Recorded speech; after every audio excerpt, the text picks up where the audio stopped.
It's a new season, it's a new face here in the coach's seat. Hello everybody, welcome into the Coach's Corner. It's the first edition. I'm Ryan Boyd. I'm joined by the new head coach of the Ohio Bobcats. It is Jonathon Sheridan joining me. Coach, let's jump right into it. It's game day. You guys are playing John Carroll to open up your season. What are the emotions like as you go into game number one? It's like Christmas. It was like Christmas Eve last night. Felt like a little boy trying to sleep under the tree and catch Santa. Didn't sleep much, but it's an exciting day, ready to go. Get the season going finally. Now, Coach, when you look at your team, I know we've talked about it before, but you have 5 guys that are gone from a year ago, 5 of the seniors that you lost, or a graduate student, also in Matt McNo. You bring in 11 new faces, a lot of guys that I know you're very excited about. But before we get to some of the new guys, let's talk about some of these returners that you have. You have, first and foremost, Jonathan Gulch. You also have Brett Agnew. You have Tyler Benson. Those 3 guys, one was named the captain, being J.C. Gulch. The other 2, your assistant captains. Speak about the decision that went into those 3 guys being put in those spots. Well, I think J.C. was an obvious choice for captain. His play stands alone by itself. He's a great player, but he's also a pretty big force in the locker room. He's a guy that the guys really look up to and they respect. So when he says something, they listen to him. The other guys, we got Benson, Agnew, and Green. Great captains, great guys. They're all a little bit different. They all like to lead by example, but they're not afraid to stand up and say something, which is nice. I think a lot of the guys are looking up to them for a big role on the ice, and I'm looking for a big role off the ice as well. Coach, when you bring back 21 guys, then you bring in these other 11 that I know you're really confident about, it creates a situation in which you have a lot of depth on the hockey team, and you have, in the words of a lot of your players, you have a lot of competition in practice, especially at the defense position where you didn't lose a single guy last year. Talk about how nice it is to have so many options at so many different places on the ice. Great. That's one of the reasons why we wanted a big roster, why we brought 32 here. Is we wanted that competition level to be high during practice. I'm a big advocate of you play like you practice. So if competition's high in practice, it's going to transfer over the games.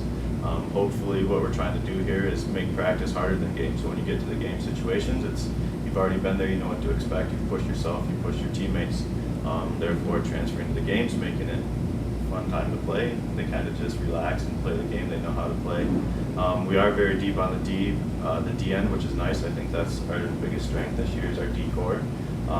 The guys we have back there, I'm confident in every one of them. I feel that any one of the guys could step out and play there, so I'm excited to get everything going. Coach, the one position that is not maybe as deep as the others would be the goaltending position. At least on the surface it appears that way, considering you guys don't bring back a couple of faces from last year, Fedor Dushkin and also Matt McNo.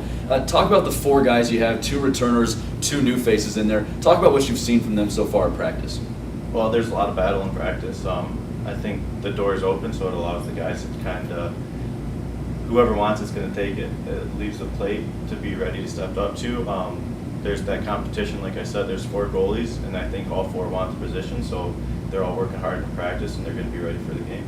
Coach, you have John Carroll tonight and tomorrow, a 2-game set with those guys. You played them twice last year, beat them both times. The first time 9-1, second was a lot closer, it was 5-3. I know that you told me before it's a good hockey team, a team that's improving. What do you expect from John Carroll in this set? I expect good games. I mean, they're going to come out and play hard. Like you said, the second game was 5-3, and I think they're making a lot of changes in their program, and it's a lot of changes for the good. So they're going to be ready for us, and then it's going to be good games. I don't think it's a game we can go in overconfident and just expect to take a breeze through. It's going to be hard work for us, and we're ready for it. Coach, last thing, obviously you start here at Bird Arena in week number 1. You then have 2 more weeks in a row playing here in front of your home crowd. What is it like to have such a home ice advantage? You guys only lost 1 game in regulation here at Bird Arena last year. Talk about what it's like to have that advantage in that type of home crowd.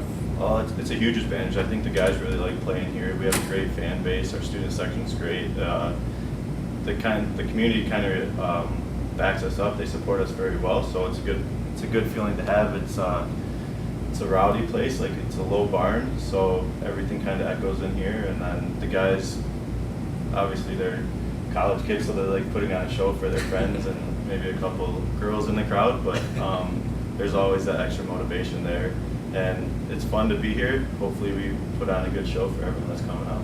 Coach, as always, I appreciate the time and good luck to you this weekend. Thank you very much. That's been head coach Jonathon Sheridan, and I've been Ryan Boyd. This has been the Weekly Coaches Show. We'll be back next week, same time, same place.